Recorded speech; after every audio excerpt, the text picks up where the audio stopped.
Hello mga ka-idol, kumusta po kayo dyan? Kumusta? This time nga pala, nag-aayos ako nitong printer, no?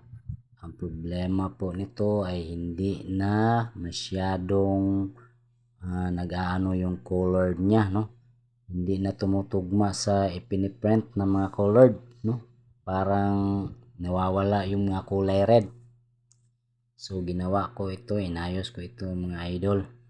At dyan na nga tinay ko pumunta ako sa maintenance.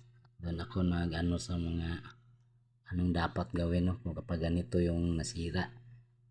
So ayan, tinay ko na mga idol. So ayan, nakaprint na ako. So ayun na, medyo okay na siya mga idol. Lumabas na yung kulay red. So ayan medyo naayos ko na siya mga idol. So itatry namin ito sa pag-print ng isang ID picture, ID na colored, kung okay na ba siya. So ayan, tinay namin mga ka-idol. So tayo natin yung result, ayan, ipiprint na po natin yung ID na colored.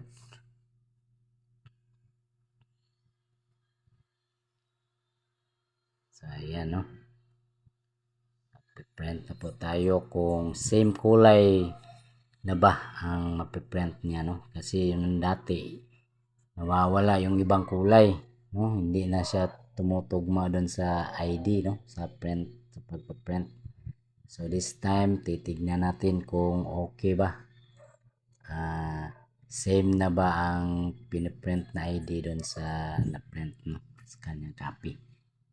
So ayan na, sinubukan na po namin dyan. So ayan na, lumabas na siya. So ayan ayan. So ayan, klarong klaro na po mga ka-idol.